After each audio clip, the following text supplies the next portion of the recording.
gente! Estamos chegando por aqui e vamos que vamos, né? Para mais um almoço com aprendizagem e companhia. Ai, que delícia, que gostoso! E a gente não podia fazer diferente do que a gente vem fazendo. Temos convidado especial. Ai, que gostoso! Um bate-papo muito interessante hoje sobre a prevenção das dificuldades de aprendizagem, né? E da neuroplasticidade. Olha a doutora Ângela chegando por aqui. Seja bem-vinda, doutora Ângela. Vamos convidar a doutora Ângela, gente. Chegando também. O nosso convidado especial daqui a pouco, o doutor Fernando, também está chegando por aqui. Vamos ter um bate-papo com ele, mandar um convite para ele aqui. Já está online. Ei, doutora! Oi, tá frio aí? Demais! Ai, doutora Ângela, Nossa, eu não, a a gente não reclama Kátia tá daquilo. aí. A gente não reclama Hã? daquilo que Deus faz de, a gente não reclama do que Deus faz de bom, não, mas eu sou um pouco inimiga do frio.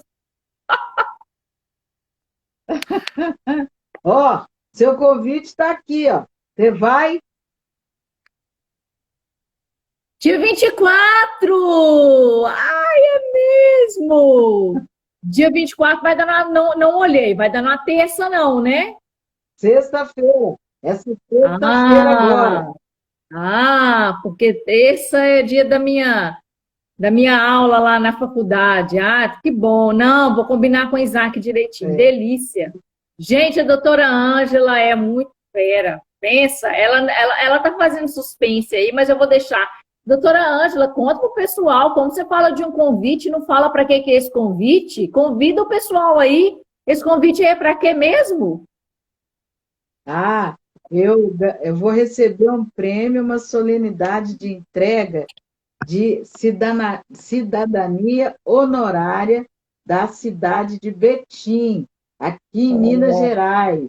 Olha lá, ó, que coisa boa! Vou receber o título e muito feliz, agradecendo ao vereador Rony Martins, o prefeito Medioli e toda a cidade de Betim por esse, né, prêmio tão honroso, tão magnífico, né? Eu fico lisonjeada. Oi, ah, Fernando, tá parabéns. bom? Opa! Que coisa boa e parabéns já para a senhora, viu? Que alegria! Mais que merecido, Parabéns. Obrigada, que alegria. Merecidíssimo, muito né, doutor obrigada. Fernando? Sem Merecidíssimo, dúvida, né, doutor? sem dúvida nenhuma. Doutora Ângela merece todas as honras aí pelo trabalho lindo que ela desempenha e pelo tanto que ela nos ensina, não é? Então é fantástico, parabéns. Muito, muito obrigada mesmo. Eu fico muito feliz de você estar aqui conosco, mas essa quarta-feira eu gostaria de homenagear uma grande amiga nossa, né, a Nancy Rabelo, que É, Verdade. foi para o Senhor, né, fazer arte no céu. Eu fiquei é, muito sensibilizada, porque, nossa, eu amava demais essa mulher, amava demais a Nancy, como Sem uma dúvida. pessoa íntegra, uma pessoa de sentimento, uma pessoa, nossa, não tem palavras para poder falar, que eu tomei um susto mesmo, É, porque eu conversei com ela durante a semana. E aí, depois, eu falei, meu Deus do céu, o que que é isso? Que ela voltou para é, casa e passou sim, mal em casa, né? foi. Aí ela voltou, ai, puxa vida, ó, mas Mas no céu ela vai fazer a arte divina. E sem aí é dúvida, muito sem melhor dúvida. do que fazer a arte na terra. Sem dúvida. E que essa nossa conversa hoje, esse nosso momento hoje aqui, seja em homenagem a ela também. Eu também verdade.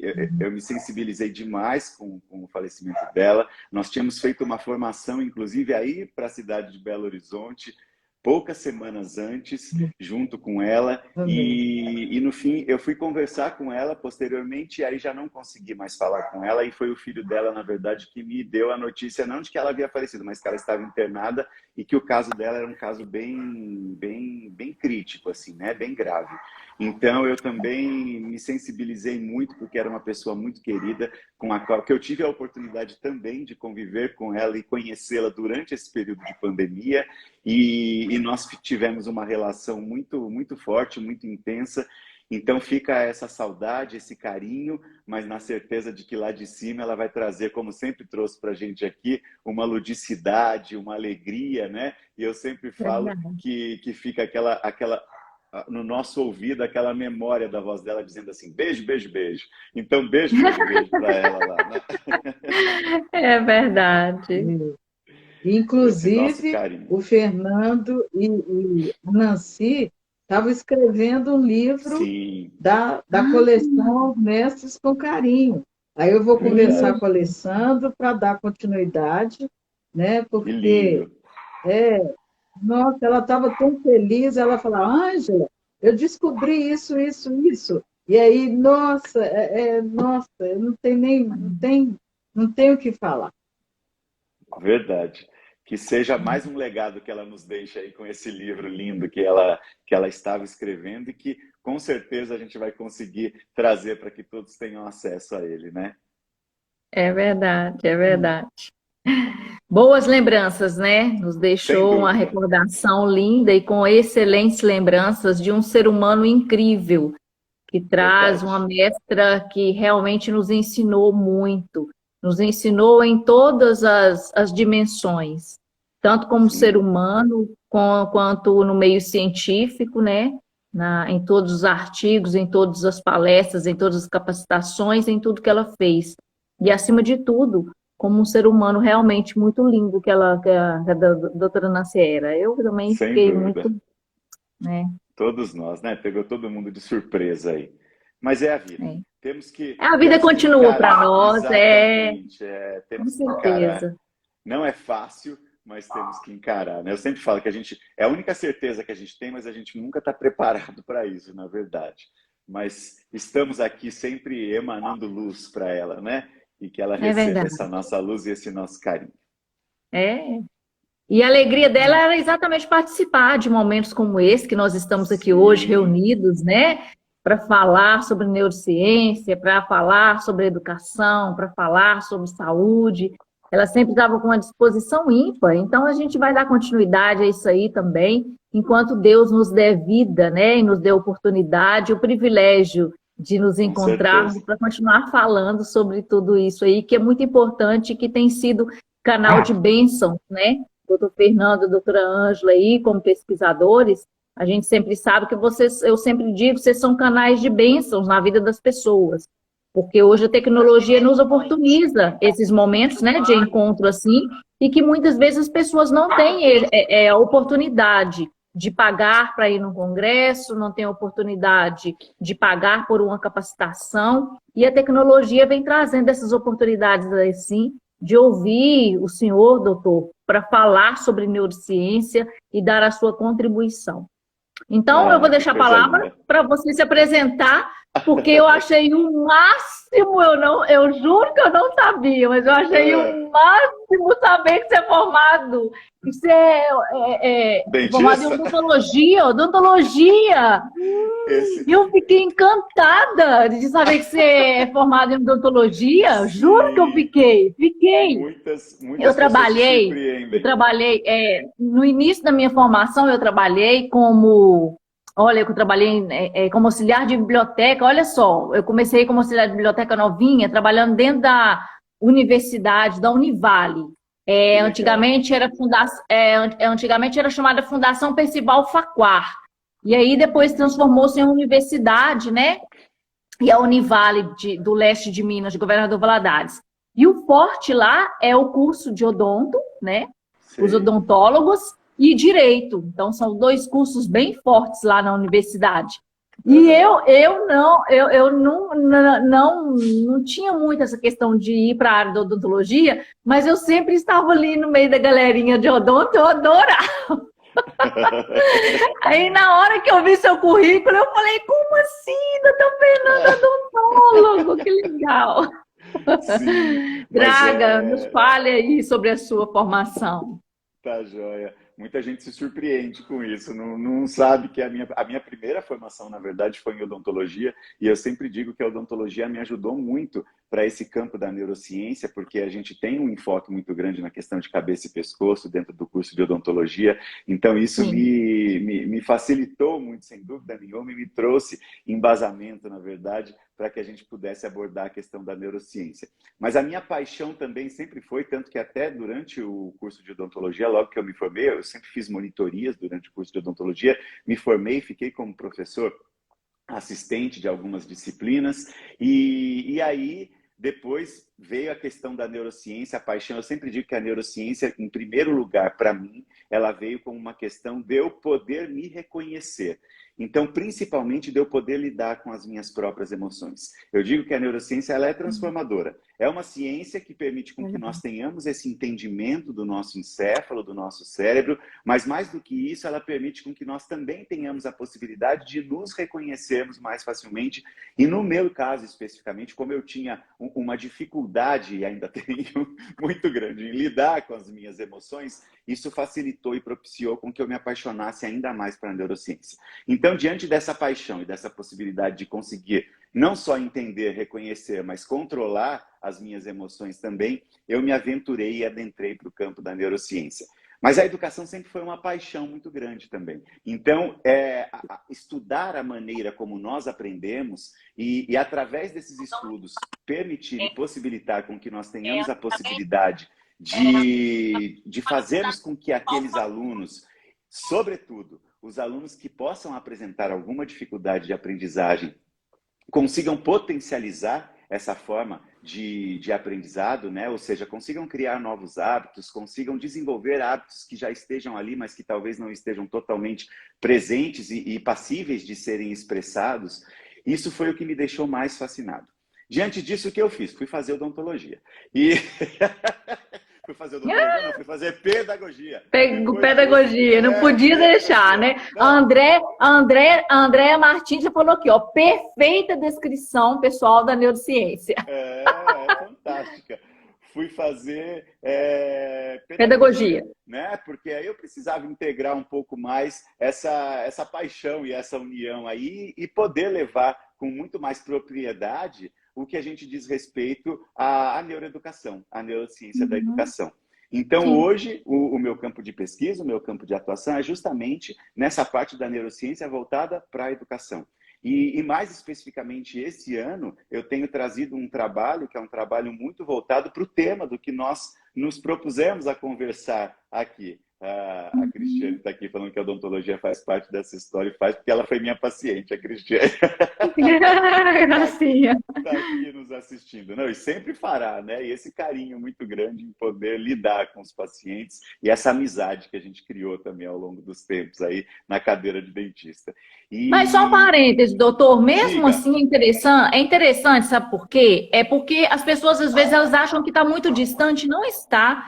Por exemplo, o pessoal da fonoaudiologia, né? A gente tem igual a Luciana Thompson, que é da nossa equipe de aprendizagem, e ela fala muito isso. A gente sempre encaminha para ortodontista. Para quando a gente está quando a gente está numa equipe multidisciplinar e interdisciplinar, né? Que é a da aprendizagem a gente tem. É fundamental Exatamente. por causa da questão da mordida. Então, as pessoas, às vezes, elas não atinam para isso. Tem Exatamente. coisa que é dificuldade de aprendizagem por uma questão ortodôntica, não é nem um transtorno, não é? Exatamente. Então, isso é fundamental você falar sobre isso mesmo. Muita questão relacionada à própria oralidade em si, muitas vezes nem representa, a gente caracteriza como uma questão de dificuldade ou algum distúrbio de aprendizagem que possa estar presente, e na verdade está relacionada com toda a questão que a gente chama de orofacial, né? Essa questão Sim. da posição dos dentes, do posicionamento da própria língua, da força que nós estabelecemos da musculatura oral para que a gente possa, inclusive, articular essas palavras. Então há uma integração muito grande, há uma integração muito significativa, e a odontologia faz parte desse processo de aprendizagem, e não só isso, faz parte dessa questão da saúde como um todo, né? Quando dizem a saúde começa pela boca, estamos perfeitamente ligados a isso, e se nós formos vermos, inclusive, a forma de mastigação que nós estabelecemos e a maneira como nós deglutimos, e aquele processo de digestão já começa na boca, todos esses nutrientes, eles serão essenciais, inclusive, para que ocorra uma neuronutrimodulação, ou seja, uma possibilidade da captação, da absorção desses nutrientes que vão favorecer essas conexões sinápticas e, sem dúvida nenhuma, essas conexões sinápticas vão permitir com que essa aprendizagem ela ocorra de uma forma muito mais efetiva. Então, percebam a ligação e a conexão que existe, a integração que existe entre todas essas áreas. Não é? Totalmente, Isso é totalmente. fantástico, fantástico. Mas entrando então no nosso assunto hoje, da nossa conversa e desse almoço com aprendizagem, e queria já agradecer, que eu nem agradeci o convite, saí falando aqui, nem agradeci o convite de vocês, mas dizer que é uma honra eu poder estar aqui com vocês mesmo. Eu tenho um carinho muito grande pelo trabalho que vocês desempenham, uma admiração também muito grande por esse trabalho fabuloso e lindo que vocês desempenham, não só aí em Belo Horizonte, mas no Brasil como um todo, porque hoje a tecnologia também nos permitiu que nós pudéssemos abranger um maior número de pessoas e isso tornasse mais acessível todos esses conteúdos que nós vamos discutindo para todo mundo, né? Com Então, relação à admiração, a recíproca e verdadeira. Totalmente verdadeira. Eu sinto isso, com certeza. E falando de intervenções preventivas e de neuroplasticidade, que é esse assunto que eu disse que é um assunto que eu tenho defendido fortemente, e não só isso, tenho trabalhado de uma forma muito intensiva realmente em algumas regiões e algumas cidades que nós fazemos um trabalho mais efetivo, mais direto. Tem sido muito significativo o resultado que nós temos colhido com relação a essas intervenções preventivas, né? Sobretudo, nesse caso, as intervenções preventivas pedagógicas, porque a prevenção ela pode se estender para diversas áreas, mas aqui, especificamente, a gente está falando da prevenção preventiva pedagógica, com relação e ligada diretamente às dificuldades de aprendizagem. E por que eu relaciono e trago isso com a neuroplasticidade? Porque quando a gente fala em prevenção, nós estamos com a intenção de promover uma interferência através dessa intervenção, não é? E a prevenção vem no sentido de que essa interferência, de que essa possibilidade de que nós hajamos sobre uma determinada causa que possa levar a uma dificuldade, que possa levar, a gente conceitualmente pode dizer, que possa levar a um dano, que possa levar a um mal lá na frente, ela vem a minimizar esse dano ou essa dificuldade que esse aluno possa apresentar.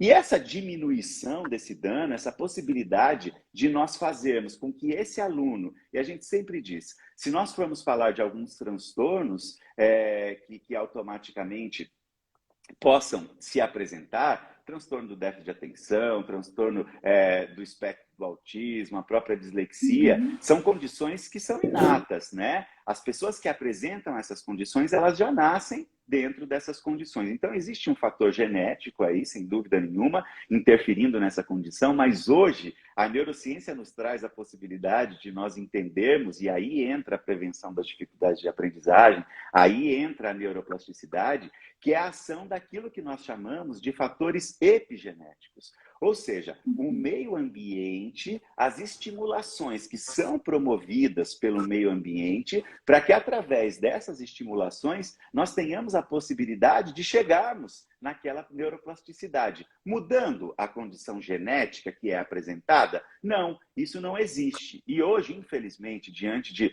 eu sempre digo que a internet ela tem o seu lado extremamente positivo, temos um exemplo disso aqui, o que estamos vivendo agora. Mas temos um lado também, infelizmente, de pessoas mal intencionadas que propagam informações falsas com relação a diversos assuntos. E esses tempos atrás, nós tivemos uma pessoa falando que havia possibilidade de nós mudarmos toda a genética relacionada com uma dieta específica. Então, se você fizesse a dieta dela, que era a dieta milagrosa, essa dieta ela era capaz de mudar o sequenciamento genético e permitir com que o seu filho, de maneira alguma, nascesse com qualquer distúrbio ou mesmo transtorno de aprendizagem que pudesse ser apresentado. A gente sabe que isso não existe. Inclusive, houve uma manifestação pública da Associação Brasileira de Genética dizendo que, de fato, a gente não muda um sequenciamento genético. O que são esses fatores epigenéticos? São justamente a possibilidade que nós temos de permitirmos com que ações no meio ambiente possam diferenciar a interpretação genética, a interpretação daquela codificação genética, ou seja, a leitura que aquele código genético vai ser dado. Vai mudar o código genético? Não, mas vai permitir com que eu tenha a possibilidade de ler de uma maneira diferenciada aquele código genético. Então, eu sempre digo assim, uma questão mais fácil da gente poder identificar. Existem muitas crianças que, quando são laudadas, diagnosticadas dentro do TEA, do transtorno do espectro autista, elas são classificadas numa condição, num nível de suporte, né? E a gente entende que o TEA ele tem níveis de suporte, no nível de suporte 3. Então, é uma criança que tem uma dependência maior das outras pessoas, que há um grau de comprometimento maior.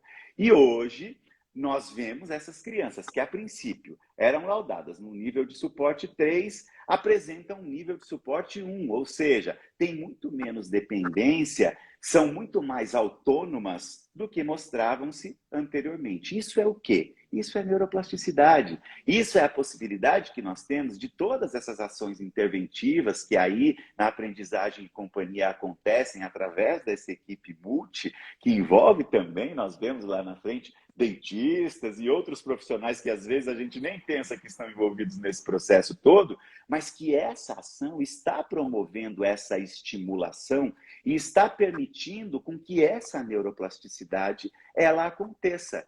E de que maneira isso acontece? De forma que aqueles hábitos que, a princípio, por uma condição genética, e isso era uma visão antiga que nós tínhamos antes da posição atual que nós vemos. As crianças, elas estavam fadadas àquela condição gênica que elas se apresentavam.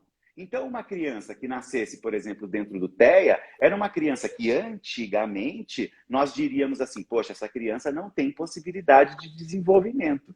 E hoje nós sabemos que sim, que através da estimulação, e é óbvio que podem existir limitações dentro dessas condições que são apresentadas, mas que através dessa estimulação, principalmente uma estimulação que seja precoce, e esses dias, na segunda-feira, nós estávamos discutindo numa formação presencial que eu estou fazendo aqui para a cidade de Pindamonhangaba, no Vale do Paraíba, e é uma formação específica para os professores das salas de recursos. E nós estávamos discutindo sobre o PEI, né? O Plano Educacional Individualizado, extremamente fundamental, extremamente funcional e necessário para as crianças e para a educação inclusiva. A gente precisa, isso faz parte desse processo da educação inclusiva. E aí nós estávamos discutindo, porque aí estava uma questão que hoje em dia muitas crianças estão sendo laudadas como estejam dentro do TEA, e de fato isso tem acontecido, mas muitas vezes eu mesmo questiono alguns desses laudos, porque em alguns momentos eu percebo que tem sido muito fácil trazer esses laudos, então a gente precisa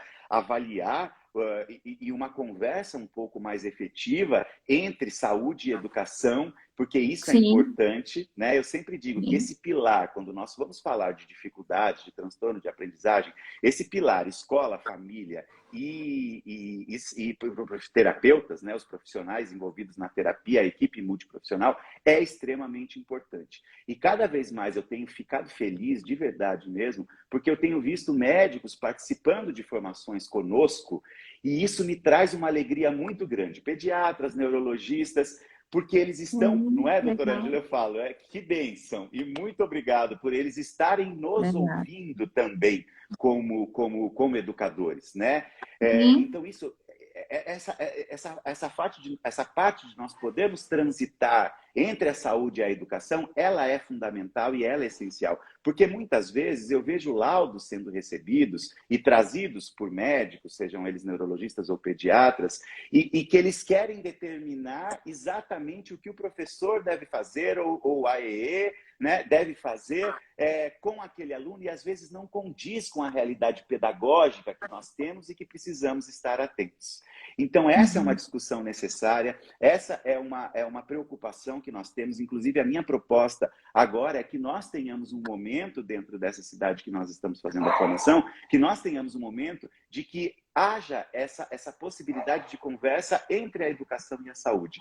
E a partir do momento que nós entendermos isso, o desenvolvimento dessas crianças ele será infinitamente maior. Eu sempre digo que a gente tem que estar atento no nosso foco, no nosso objetivo, que é o quê? É o desenvolvimento da criança, é o desenvolvimento dos nossos alunos, deixando de lado, muitas vezes, os nossos egos, porque às vezes os nossos egos se sobressaem e a gente quer mostrar um serviço, mas não está pensando especificamente naquele resultado final que é o nosso aluno, que é o desenvolvimento desse nosso aluno, né? Então isso eu acho extremamente importante. E quando a gente fala nesses processos de prevenção das dificuldades de aprendizagem, nós estamos falando justamente dessa possibilidade. Para quê? Para que nós possamos impactar de uma maneira significativa, inclusive a fila de espera que nós temos nos núcleos de atendimento psicopedagógico, dos alunos que precisam de atendimento ali das salas de recurso, para que aqueles que de fato tenham um laudo real, e aí por isso que eu falo a importância do laudo real, porque às vezes a gente vê laudos que não são totalmente reais, e que automaticamente estão fazendo com que seja tomado a vaga de um aluno que realmente esteja precisando de atendimento. E as dificuldades de aprendizagem, elas nos facilitam, e hoje as pesquisas nos mostram, que a partir do momento que agimos trabalhando com prevenção de dificuldades de aprendizagem, é ótimo, é a aprendizagem da Xuxa, que agimos com a possibilidade de atuarmos na prevenção das dificuldades de aprendizagem, isso diminui em até 80% a necessidade que esses alunos terão lá na frente de uma atenção, ou seja, de uma necessidade de uma intervenção efetiva de uma equipe especializada.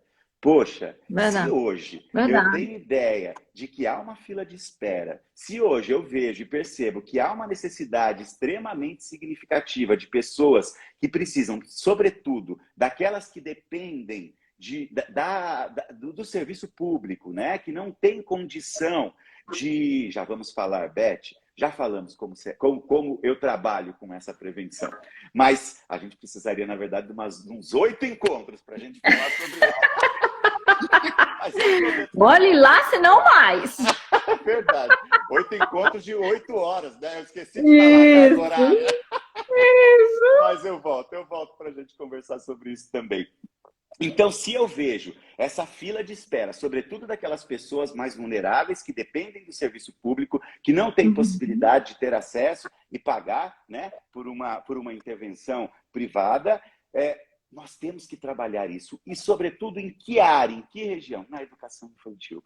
Por que na educação infantil? Aí eu entro na questão da neuroplasticidade rapidamente e já falo para vocês até que horas vai nosso encontro aqui. Só me sinaliza, que eu falo demais, gente.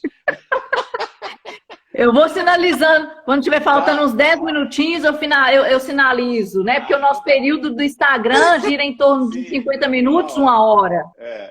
Não, só porque eu me empolgo, nossa senhora. Agora não. Passa de 1 hora agora? Não, agora vai até 1 hora e meia. Ah, então vamos lá. 1 hora e meia de vamos lá. Aí, ó, até o Instagram tá colaborando com você. Colaborando com a gente. Aí, vamos lá. Mas vamos lá. Aí, a Beth é da educação infantil. Ó, Beth, muito bom, muito bom. Então, o que acontece? A educação infantil. Gente, nós temos que entender que o sistema nervoso, o nosso sistema nervoso, ele é o mais complexo que nós temos dentre os sistemas, né? Ele é o primeiro que começa a se diferenciar ainda ali na 3ª semana de vida uterina, e ele vai terminar essa sua diferenciação, essa sua maturação lá no fim da adolescência e no início da idade adulta. Então, é um período muito grande. O primeiro trimestre de gestação é um período em que nós temos um desenvolvimento muito significativo do nosso sistema nervoso, e depois os 3 primeiros anos de vida, e por isso que eu falo da educação infantil, é um outro período que é um período fabuloso. Nós chamamos até de período de ouro, porque durante esse período existem, sim, muitas possibilidades de conexões sinápticas. Nós temos os períodos que nós chamamos de janelas de oportunidade, janelas de aprendizagem, que são esses períodos em que nós temos uma grande quantidade de conexões sinápticas acontecendo, e se nós estimularmos, consequentemente, nós teremos aí uma possibilidade de um desenvolvimento muito mais específico desses hábitos. Então, por que eu sempre digo e trabalho muito fortemente a questão da prevenção das dificuldades de aprendizagem durante a educação infantil? Porque a educação infantil, não que não possa ser trabalhadas em outros períodos, devem ser trabalhadas, mas o trabalho específico na educação infantil vai refletir diretamente no fundamental, no médio, e isso a gente vai levar para a nossa vida adulta, não é? Então, isso é fundamental.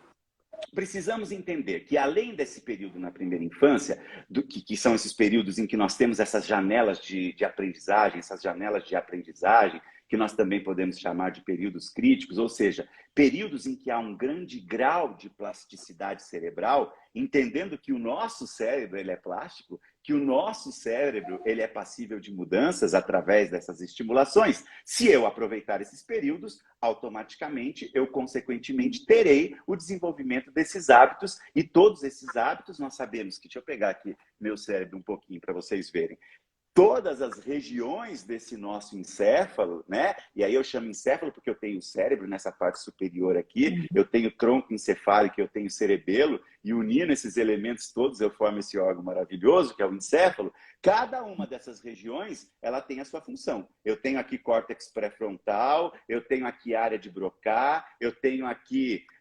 cerebelo, né? Eu tenho aqui tronco encefálico, eu tenho aqui meu lobo occipital responsável pela visão, ou seja, cada uma dessas dobrinhas, dessas ranhurazinhas, dessas circunvoluções, desses giros, desses sulcos, dessas fissuras, desempenha a sua função. Às vezes, nós podemos ter uma questão relacionada ao neurodesenvolvimento, que esse desenvolvimento aqui não acontece de uma maneira atípica. E aí entram as intervenções das dificuldades de aprendizagem.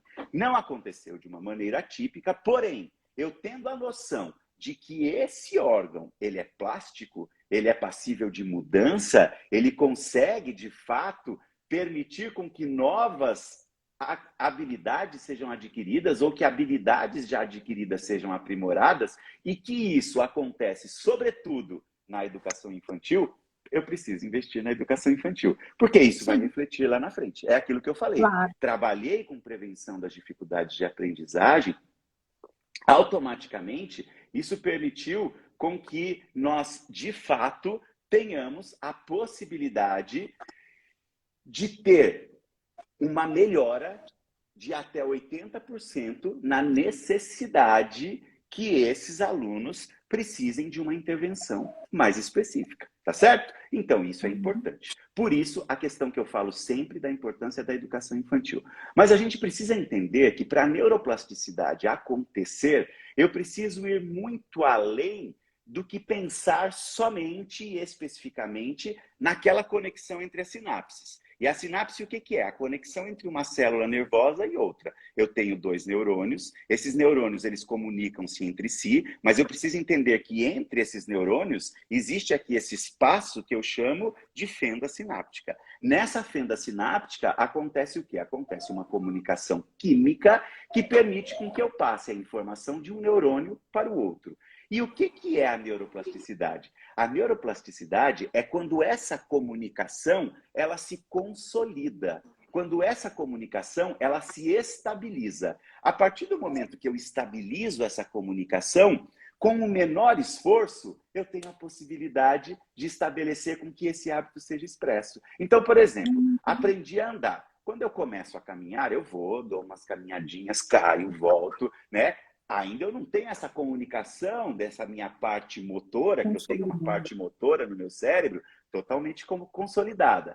Quando eu vou praticando, quando eu vou exercitando, automaticamente isso vai se criando. E aí, quando eu tiver necessidade, por exemplo, agora eu estou aqui na sala da minha casa. Quando eu tiver necessidade de sair aqui da sala de casa para eu chegar ali na cozinha, eu faço isso com facilidade porque eu já tive essa consolidação. Então, eu tenho essa possibilidade de recuperar essa memória, que já é uma memória gravada, para que isso aconteça. Isso é neuroplasticidade. E estamos falando aqui especificamente de um hábito que seria o hábito motor, o fato de eu andar. Mas podemos levar isso para o hábito da linguagem, para o hábito da leitura, para o hábito da escrita, para o hábito da própria interpretação que eu faço a respeito da linguagem que chega até mim, seja ela uma linguagem oral, uma linguagem corporal. Isso diz respeito, inclusive, com relação à maneira como nós lidamos com as nossas emoções. Então, é importante também eu entender e perceber que emoções são aprendidas e que emoções atuam diretamente e afetam significativamente o meu processo de aprendizagem. Por isso que nós falamos da tríade funcional da aprendizagem.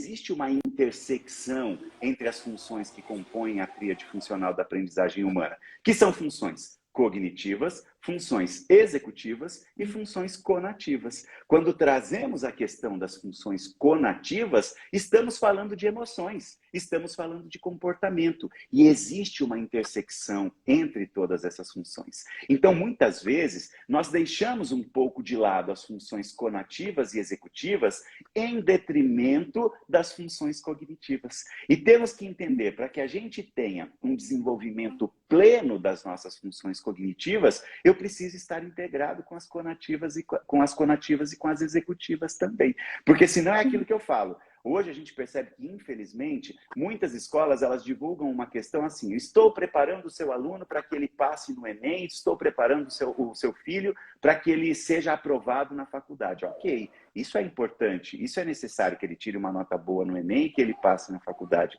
Mas eu tenho que entender que se não tiver uma estimulação também das habilidades socioemocionais desse aluno, a hora que ele for expressar todo aquele conhecimento que ele adquiriu na escola e não tiver uma estrutura emocional adequada, ele não vai conseguir passar aqueles conhecimentos e automaticamente não vai tirar uma boa nota nesses processos todos que não são necessários, impostos, mas que eu tenho que entender que não é somente cognição, que eu tenho uma intersecção entre essas outras funções. Então, para que a neuroplasticidade ela aconteça dessa forma precisa, ela aconteça dessa forma efetiva, eu preciso entender que existem diversos fatores que estão envolvidos dentro desse processo de neuroplasticidade, que é o que eu chamo de níveis de neuroplasticidade. E o primeiro, partindo do macro, para que a gente chegue naquele micro, que é a consolidação, que é a ligação entre que determina essa memória sináptica, né, entre essas duas células, é o que a gente chama de economia e sociologia da educação. Eu preciso entender que eu tenho que investir em educação. Eu preciso entender que eu preciso desenvolver políticas públicas, porque essas políticas públicas elas vão afetar diretamente a maneira como esse meu aluno aprende. E aí a gente volta naquilo que a gente estava falando. Poxa, a odontologia, muitas vezes a gente não liga com a questão da aprendizagem, e aí eu vejo a professora Ângela batendo palma, mas nós que devemos bater palma a ela por todo o trabalho, não é? Que ela desempenha nesse montante tão necessário das políticas públicas de trazer esse assunto que é extremamente importante. Então, nesse sentido, é importante por quê? Poxa, se eu não permito que esse aluno tenha acesso, por exemplo, à odontologia, vamos trazer um exemplo que nós tivemos no começo da live e conversamos sobre ela. E olha como isso interfere diretamente, não só na área educacional, mas que está envolvida com a área educacional. Eu entendo o seguinte: esse meu aluno, ele não ele está cheio de cáries no dente, alguns nervinhos desse dente exposto. Quando o nervo está exposto é o que? Canal. Isso dá uma dor danada, né? Só quem já passou por essa dor sabe o que é essa dor. Ninguém. Eu acho que dentista não passa por isso, gente. Você que pensa, todo mundo acha isso. Eu falei, se eu não fosse dentista, acho que eu já estava sem dente. Sério, de tanto problema de dente que eu já tive. Já fiz muitos canais e não é gostoso, gente. Não é gostoso. Enfim, imagina aquela criança com aquele dente exposto, caindo alimento ali dentro daquele dente e ele não conseguindo mastigar nem ingerir esse alimento por conta desse atendimento odontológico que ele não tem. Política pública, né? Aquele aluno que tem a necessidade, por exemplo, de passar por uma intervenção terapêutica, mas que infelizmente a fila de espera é muito grande e ele não tem acesso a essa terapia por conta dessa demanda extremamente grande que tem. Política pública. As prefeituras, as secretarias de educação, as escolas públicas oferecerem informações para os seus professores para que eles tenham entendimento disso que nós estamos conversando agora, para que a partir daí eles possam adotar também metodologias de ensino, porque eu sempre digo que muitas vezes a gente leva uma questão da dificuldade de aprendizagem, mas às vezes a dificuldade está na ensinagem, né? Na metodologia pedagógica que nós estamos adotando e que não estamos conseguindo alcançar aquele aluno. Então eu estou vendo a Carmen falando aqui, falta de orientação na escola ou a formação dos professores está defasada, né? É o que eu digo. Hoje, os professores, felizmente, eles têm a possibilidade de a gente ver a quantidade de eventos gratuitos e acessíveis que estão sendo disponibilizados, né? Nós tivemos o colóquio, as formações que vocês mesmos estavam fazendo aí, o Brain Connection que vem por aí e diversas outras formações que são oferecidas gratuitamente. Eu fico tão feliz porque, por exemplo, nessa prefeitura que nós estamos trabalhando aqui em Pindamonhangaba, uma vez por mês eu participo do HTPC com esses professores, com todos os professores da rede, para nós falarmos sobre neurociência e o papel humanizador da neurociência.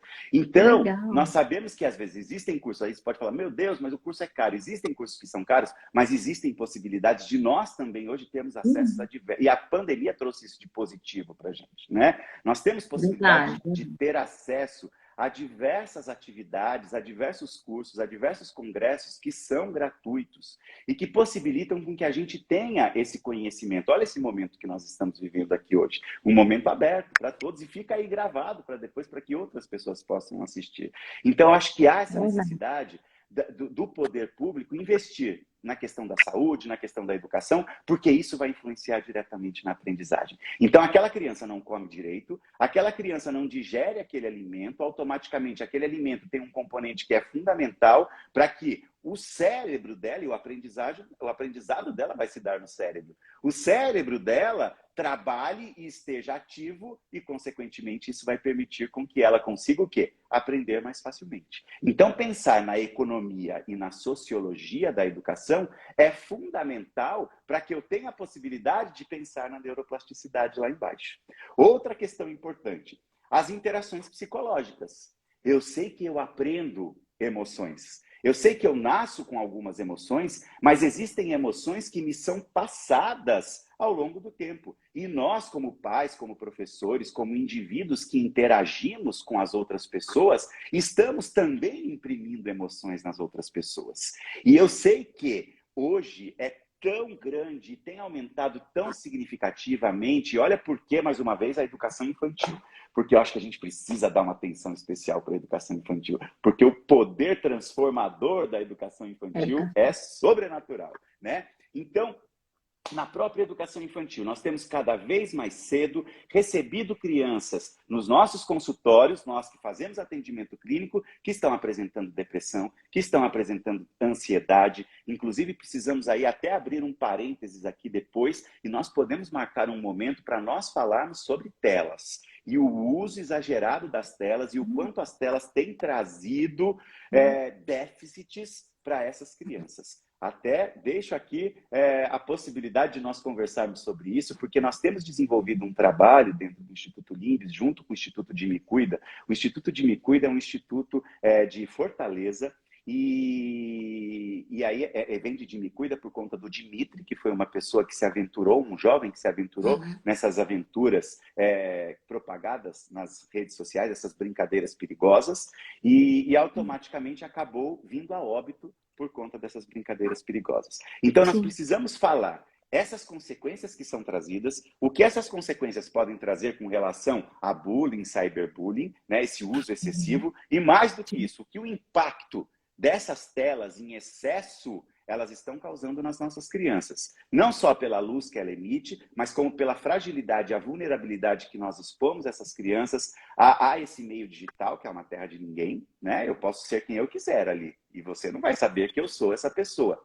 E mais do que isso, também interferindo no sono dessas crianças, o sono que é tão fundamental, que é tão essencial para que nós potencializemos esse aprendizado. Então, se eu falo em ansiedade, se eu falo em depressão, eu estou falando em aumento de cortisol. Cortisol é fundamental, inclusive, para manter esse círculo de sono nosso, mas, consequentemente, cortisol em excesso vai destruir conexões sinápticas onde? Em hipocampo e principalmente em córtex pré-frontal. Duas regiões fundamentais. Hipocampo é quem faz a transposição da minha memória de curto para a minha memória de longo prazo. Opa, que é isso? Aprendizagem. Se eu tenho hipocampo que não está trabalhando direito, a aprendizagem não vai ser efetiva. E córtex pré-frontal? O córtex pré-frontal está associado em diversas funções, inclusive na maneira como eu vou estabelecer meu juízo social, meu raciocínio social, meu comportamento, estabelecer a relação de causa e efeito, estabelecer a relação de culpa, estabelecer a relação de empatia. Poxa, por que eu tenho me mostrado ultimamente tão preso dentro do meu quarto, tão com falta de vontade de me sociabilizar, de me envolver socialmente? O que isso tem me trazido? Por que isso tem me deixado calado? Olha como é importante nós refletirmos sobre isso. E isso está afetando diretamente no quê? Na questão da neuroplasticidade, lá embaixo. Eu estou ficando mais deprimido, eu estou ficando mais ansioso, automático, porque também eu quero viver um mundo ali naquela tela que é um mundo que não é real. E que às vezes eu acho que eu tenho que transformar a minha realidade naquilo, mas aquilo não acontece. Aquilo que a gente fala, ali na rede social eu ponho a foto mais bonita que eu tenho. Eu vejo que a grama do meu vizinho é uma grama sempre verdinha. Mas por que a grama do meu vizinho é sempre verdinha? Às vezes a grama dele é de plástico, não precisa de cuidado. E a minha não, a minha é uma grama real. É uma grama natural que eu preciso cuidar, que eu preciso cultivar. Então, esse é uma discussão que é importante e que afeta diretamente também na própria neuroplasticidade. Porque eu preciso dessas interações psicológicas bem consolidadas, bem firmadas. Senão, isso vai me afetar lá na frente. E aí nós partimos para o nosso cérebro em si. Nós precisamos entender que o nosso cérebro, que essas regiões encefálicas, elas comunicam-se em longas distâncias. Então, nós temos o que nós chamamos de neuroplasticidade de longa distância. Eu falo assim, o que é emoção? Emoção está no meu sistema límbico, né? Nessa parte central aqui do meu cérebro, nessa região central do meu cérebro. Aqui estão as minhas emoções. Mas o controle das minhas emoções está só aqui? Não. O controle das minhas emoções, ele vem do meu córtex pré-frontal, ele vem dessa região anterior. Então, isso é que eu chamo de neuroplasticidade de longa distância. É a possibilidade que eu tenho aqui do meu córtex pré-frontal, mais especificamente do meu córtex órbito-frontal, essa região mais inferior aqui, de controlar as minhas emoções aqui no meu sistema límbico. E aí, daqui a pouco a gente vai chegar, Beth, se você estiver aí ainda, e vai falar qual a melhor ação que nós temos, e eu vou dar um spoiler aqui para você, no sentido de trabalhar as dificuldades de aprendizagem, trabalhando e estimulando funções executivas. Esse é o grande segredo para que nós consigamos trabalhar dificuldades de aprendizagem e prevenir dificuldades de aprendizagem. Além dessa neuroplasticidade de longa distância, o que existe? Uma neuroplasticidade que nós chamamos de neuroplasticidade transpessoal. E essa, para mim, é um dos termos que, na verdade, quem trouxe esse termo foi o Roberto Lente, um dos grandes neurocientistas brasileiros, que inclusive tem um livro que é fascinante, que se chama Neuroplasticidade e Educação, que ele fala exatamente sobre esse assunto que nós estamos conversando, e eu me embaso muito nos conceitos que ele traz, porque além de ser uma pessoa incrível, um neurocientista fascinante, ele tem essa visão, na verdade, para a educação infantil. Então, eu acho ele um grande exemplo e um grande norte que nós temos aí, dentre tantos outros grandes, né? Uma grande referência. Dentre outros grandes nomes que nós temos, como a doutora Angela Matilde, que está aqui conosco também, para nós termos como essa referência e esse norte com relação à neurociência e à educação. Então, ele traz um termo de uma neuroplasticidade que nós chamamos de neuroplasticidade transpessoal. O que é a neuroplasticidade transpessoal? O que nós estamos fazendo aqui agora é uma possibilidade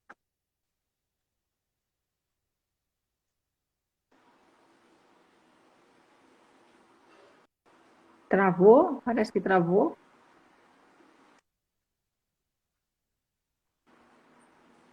É, Travou, doutora, aí pra parece você que também? travou.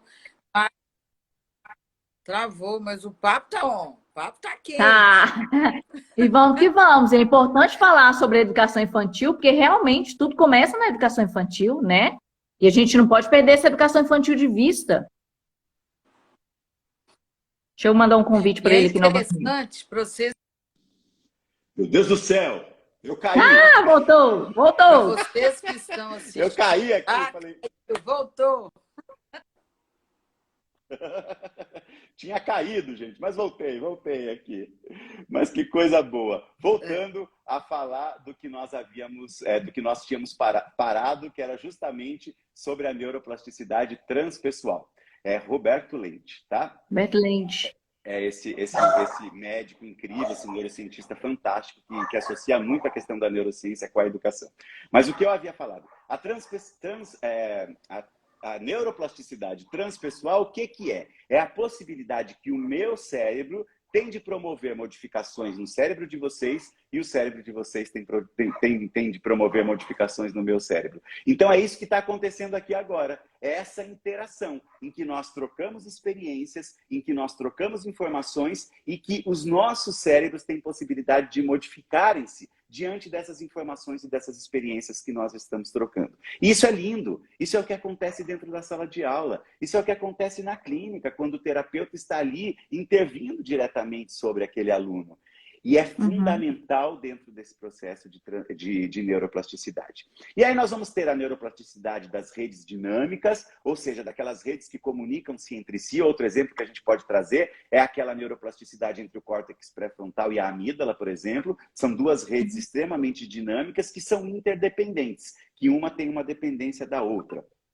Nós temos as neuroplasticidades de microcircuitos, ou seja, aquela neuroplasticidade que acontece entre as próprias células, aquela que nós falamos, estou comunicando uma célula com a outra e automaticamente estou tendo a possibilidade aqui de estabelecer uma ligação entre essas células até nós chegarmos no que a gente chama de plasticidade sináptica ou de memória molecular, que é aquele processo final em que nós estabilizamos, em que nós concretizamos aquela memória sináptica. E aí, quando eu concretizei, quando eu estabilizei, quando eu consolidei essa memória, de uma maneira muito simples, de uma maneira muito fácil, eu tenho a possibilidade de reaver aquele hábito, de expressar aquele hábito. Obviamente, diante de tudo isso, é muito importante que nós pensemos e que nós nos conscientizemos das questões das inteligências múltiplas, né? Eu sou um profundo admirador e fã da teoria das inteligências múltiplas de Gardner e eu, de fato, e dentro da neurociência é engraçado que existem duas grandes correntes quando nós falamos em inteligências. Aquela corrente que acredita na inteligência múltipla, a minha, e aquela corrente que acredita numa inteligência única. E que a partir dessa inteligência única, outras inteligências vão se apresentando. Mas nós já temos hoje grandes pesquisas que nos mostram, inclusive, a possibilidade que nós temos de automaticamente estabelecermos uma condição e uma relação de que nós temos diversas estruturas neuronais que estão conectadas e que estão diretamente ligadas com essas inteligências múltiplas, né? Linguística, lógico-matemática, espacial e todas elas que se apresentam aí, e automaticamente elas estão extremamente ligadas, interligadas com algumas estruturas neuronais, trazendo uma consciência mais neurocientífica para essa teoria que Gardner nos propôs. Para trabalhar isso, nós temos livros fantásticos que podem ser lidos e estudados para que a gente tenha o desenvolvimento dessas inteligências múltiplas. Então, precisamos entender que todos nós temos essas inteligências, porém, podemos ter, em algumas áreas, uma conectividade maior, o que permite com que nós expressemos determinada inteligência com mais facilidade e, consequentemente, temos a possibilidade também de estimularmos essas outras inteligências e, automaticamente, permitirmos com que nós criemos nossos novos hábitos. Aí está a neuroplasticidade também. E aí a necessidade da intervenção preventiva. E por que eu falo para vocês, já está quase dando nosso horário aqui, né? Estou preocupado. Mas por que eu falo para vocês... Dá tempo. Então tá, joia. Por que eu falo para vocês das funções executivas e qual a importância que nós temos permitir com que nós consigamos trabalhar e possamos trabalhar com funções executivas, e eu sempre falo desse trabalho das funções executivas de uma maneira lúdica. Então, quando eu falo e quando eu proponho prevenção das dificuldades de aprendizagem, eu estou falando de um trabalho através de jogos que sejam lúdicos e que permitam com que nós tenhamos a possibilidade de estimular funções executivas. Por que ludicidade? Porque nos traz motivação, porque permite com que nós trabalhemos de uma forma plena, com que nós tenhamos uma integralização maior desse indivíduo quando nós trazemos essa ludicidade. Motivação quer dizer o quê? Mover. Né? Mover, vem do latim e está relacionado com mover, caminhar em sentido a, ir em direção a alguma coisa, né? E motivação está diretamente ligada com emoção. Emoção também vem do latim ex movere, mover para fora, ir em direção a alguma coisa externa. Então, motivação está diretamente ligada com emoção. Se emoção potencializa a aprendizagem, se eu trago motivação, eu desperto emoções que são positivas, que consequentemente vão facilitar esse meu processo de aprendizagem. E por que focar nas funções executivas? Porque as funções executivas, elas permitem com que nós tenhamos uma possibilidade de criar o quê? De criar autonomia. As pesquisas nos mostram que os períodos críticos, ou seja, os períodos em que nós temos maior possibilidade de interiorização de funções executivas, isso não significa que eu tenha maior possibilidade de expressão de funções executivas, mas de interiorização de funções executivas é a primeira infância. Então, eu preciso estimular funções executivas na primeira infância para que eu possa aprimorar essas funções executivas durante a minha adolescência e chegar na minha idade adulta com uma maior possibilidade de autonomia. E quando nós falamos em autonomia, nós estamos falando de uma condição que existiu uma pesquisa extremamente grande, que inclusive foi compartilhada através de uma apostila da Sociedade Brasileira de Pediatria, que fala especificamente sobre funções executivas. E aí essa pesquisa foi feita com 3.600 pessoas, mais ou menos, e essas pessoas elas foram analisadas desde o nascimento até os 30 anos de idade. Existiu, obviamente, um grupo em que se trabalhou efetivamente com funções executivas e o desenvolvimento dessas funções executivas e um grupo controle, para que nós pudéssemos estabelecer uma relação entre esses dois grupos. Aquele grupo que foi estimulado com funções executivas durante a primeira infância, ele chegou na idade adulta com maior possibilidade de saúde física e saúde mental, com uma maior possibilidade de desempenho na sua vida acadêmica e na sua vida pessoal também, e com uma menor probabilidade de envolvimento em situações de risco, como, por exemplo, furtos, roubos ou mesmo envolvimento com drogas. Não é incrível, doutora Ângela? Então, essa é uma pesquisa. É o que eu falo, gente. O que a gente traz é baseado em ciência. O que eu fico muito triste hoje em dia é que eu vejo muitas pessoas aí falando de neurociência, mas de uma forma tão fantasiosa e não real.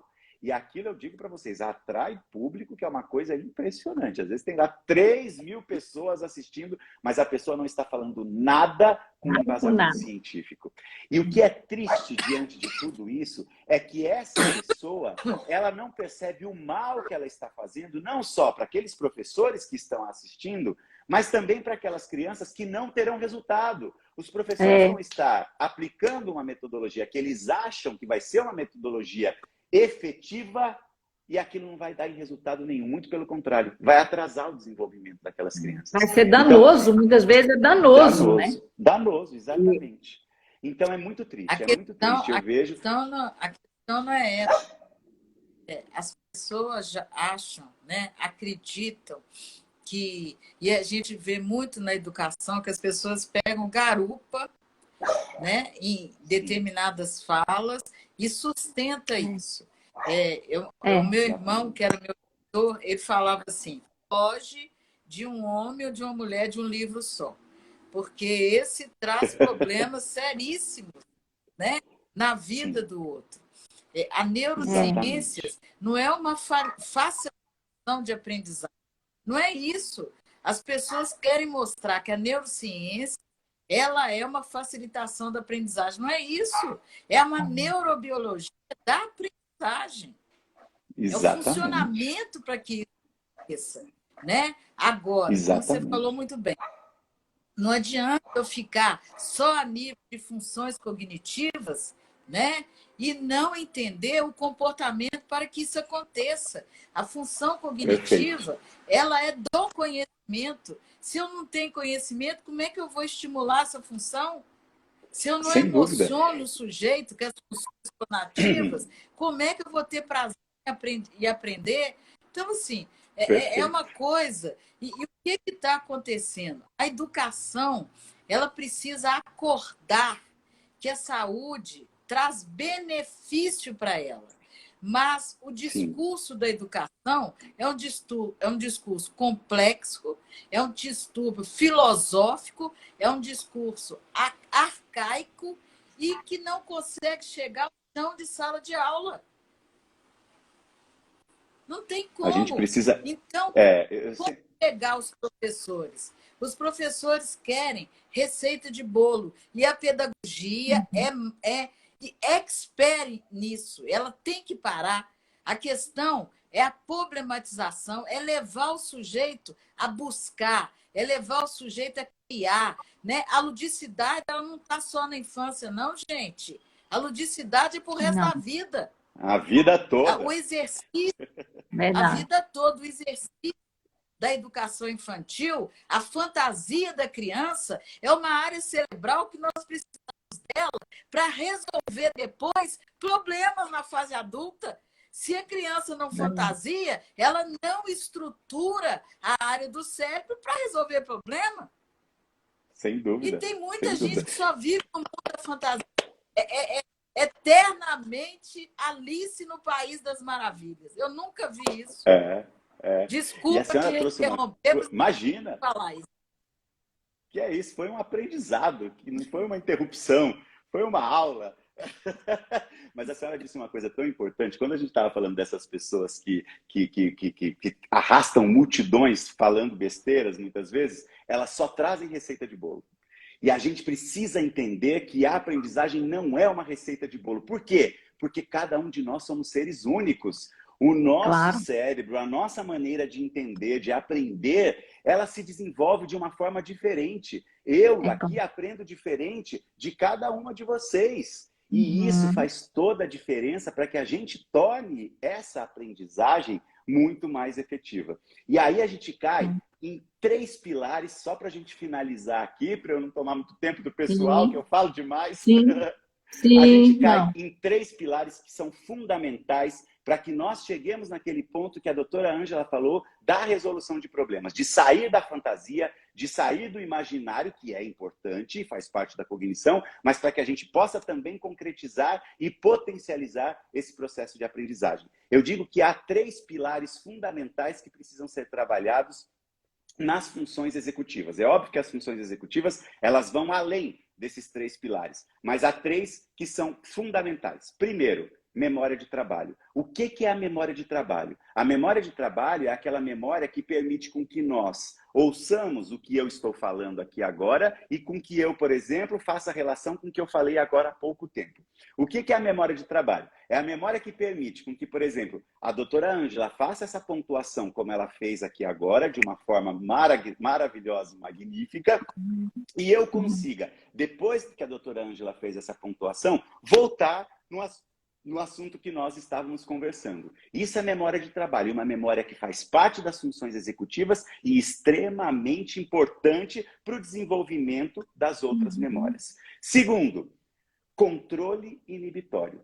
Controle inibitório é fundamental, essencial, para que eu saiba a minha posição, para que eu saiba a hora de esperar, para que eu não fique esperando por uma gratificação antecipadamente, para que eu consiga, inclusive, controlar minhas emoções e para que isso reflita diretamente no meu processo de aprendizagem.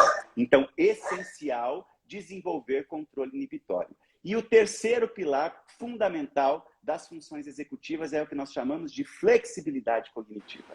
O que é a flexibilidade cognitiva? É a possibilidade que eu tenho de flexibilizar os elementos que compõem a cognição. E aí, nesse sentido, é que é importante nós entrarmos e falarmos que muitas vezes a gente preza pela cognição e ela precisa ser desenvolvida, mas também muitas vezes nós nem entendemos o que é cognição e quais são esses elementos que compõem a cognição. Então eu falo para você, traz para mim... Oi? O meu cachorro latindo aqui, acho que está fazendo o cachorro dela latir lá.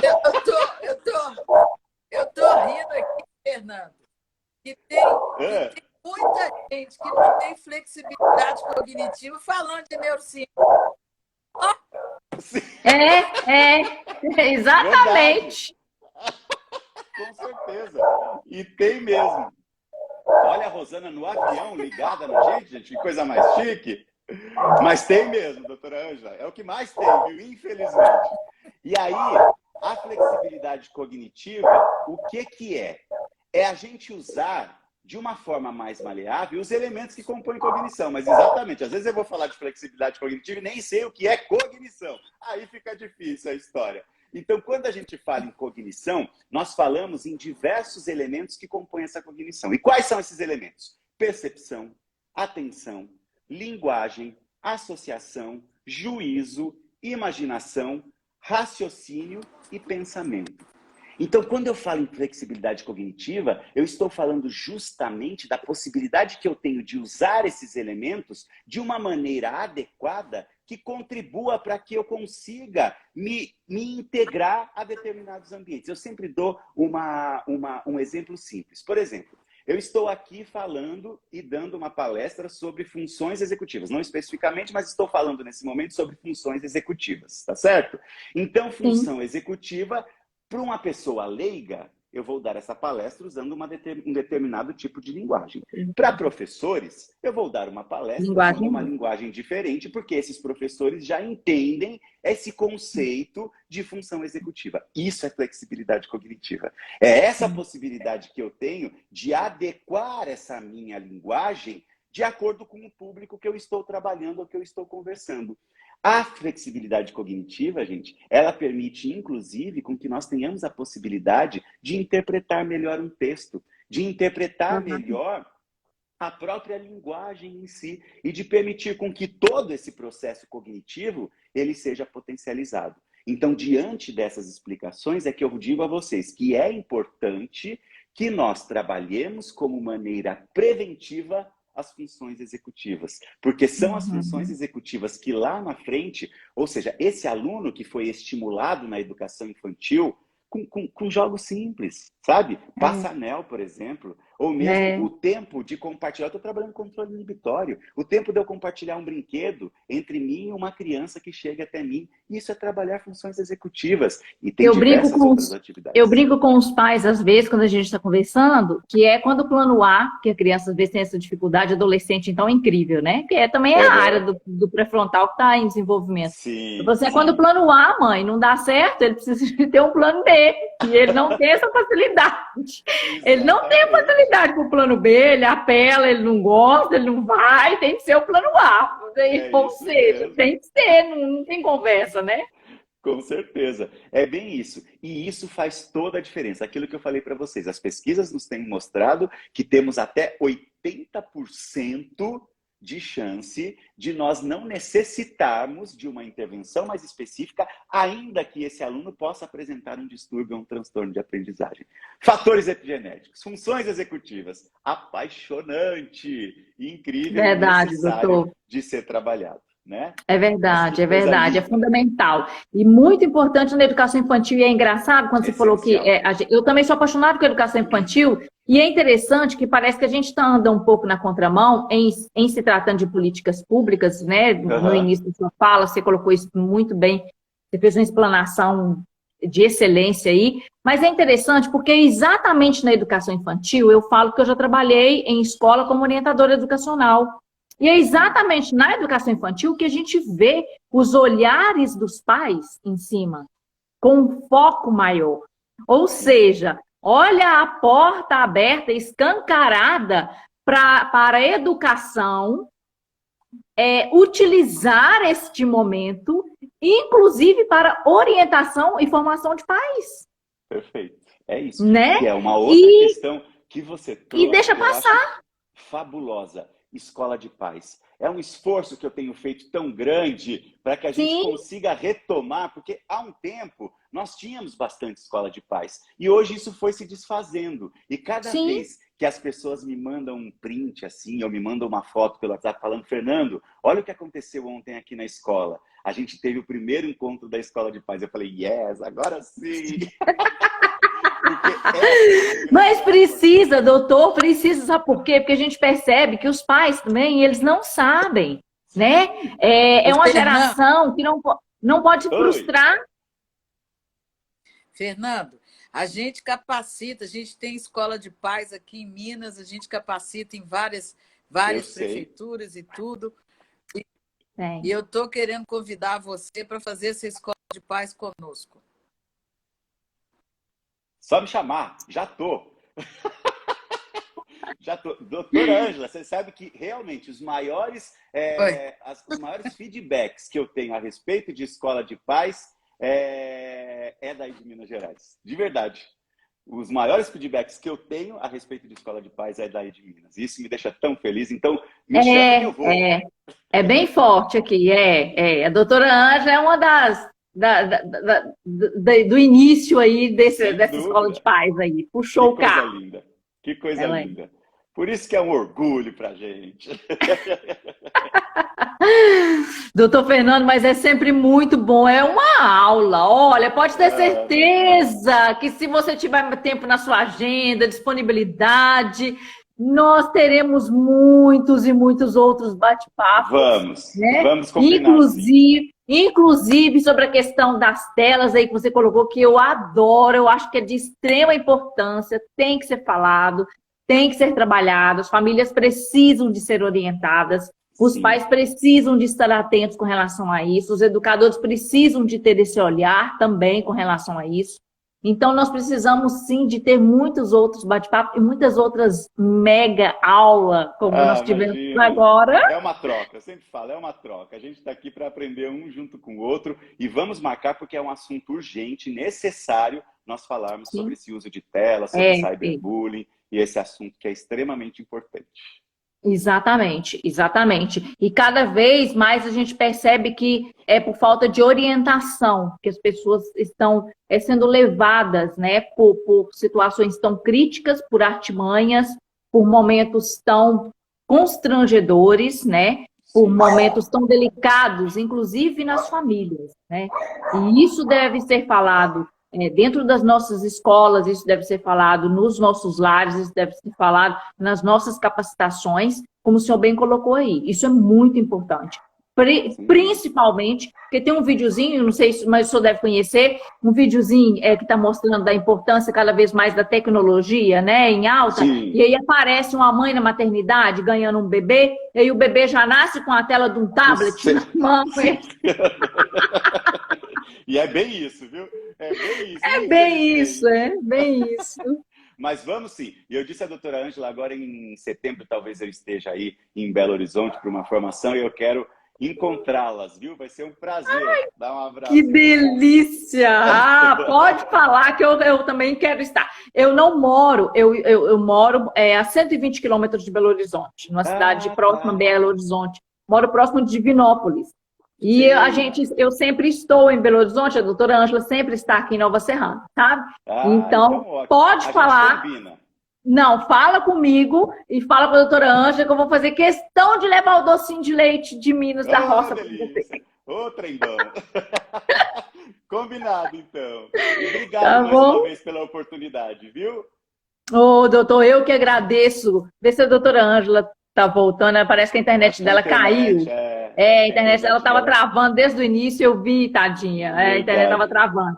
Mas foi uma maravilha. Olha, a Beth falando aqui, foi maravilhosa a live. Obrigada. Eu que Obrigada agradeço, por pessoal. tanto conhecimento, gratidão. Nós que agradecemos a presença de todos vocês nesse almoço Sem com dúvida. aprendizagem. Muito obrigada, doutor Fernando.